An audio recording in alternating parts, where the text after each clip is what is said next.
What's going on, everyone? Cerebro here, and welcome back to another Marvel Avengers guide. As you may all be aware, the brand new Kate Bishop DLC has dropped today, packed with some new content finally. So having played it quite a bit, I wanted to give you guys the lowdown on what you can expect, what is available, if you haven't had a chance to try it out. Before we get started, if you would like to follow me and receive more guides and gameplay, tap that subscribe and like button, and let's get started. Alright, so first and foremost, let's point out the obvious, and that is we now have Hawkeye available to us as a playable character. Well, the female Hawkeye, which is Kate Bishop, an apprentice of Clint Barton, the actual Hawkeye we all know from the comics and the movies. Either way, Kate is available to play, and she has some awesome new weapons, fighting mechanics, and so forth to try. For starters, she has a crazy katana to use for melee fights, as well as a bow, of course. The bow does have unlimited arrows to use, and just like Black Widow, you can switch between 3 different arrows: the razor, scatter shot, or the explosive ones. These are going to be the primary arrows you can switch from during battle, each serving their own unique purpose during combat, and also allowing for some potentially interesting builds later on. Moving on to the new campaign story, of course, which not only introduces Kate Bishop, but Clint Barton as well later on in that story. The story involves the Avengers and of course Kate Bishop attempting to stop A.I.M once again as they meddle with some tachyon resources, creating portals throughout the world and causing destructive waves to happen every now and then.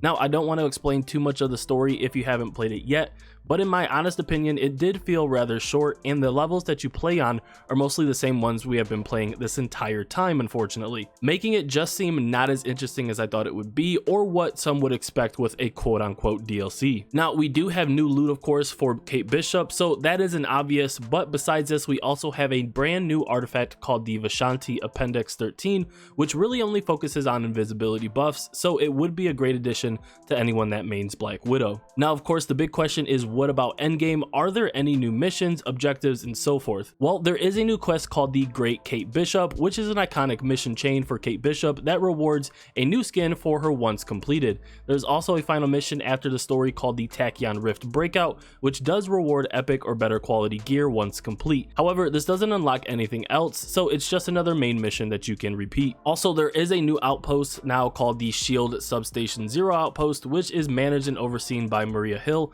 but was a secret Nick Fury bunker that was just now found.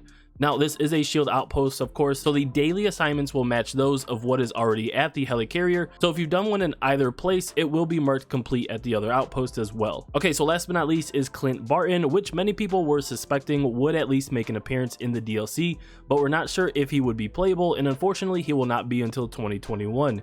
Now, you will fight alongside him in the story, but at the end he will just be laying in Kate Bishop's room, attempting to get better from an unknown illness. However, I don't want to spoil too much on exactly what happened, so I'll just leave it at that. Alright everyone, so that is everything you need to be aware of for the recent Kate Bishop DLC, if that's really what you want to call it. Overall, I love everything about Kate Bishop's fighting, weapons, cosmetics, and so forth, but honestly the game still lacks in the endgame department, and it will need a huge overhaul before most of the community jumps back in and considers grinding for anything.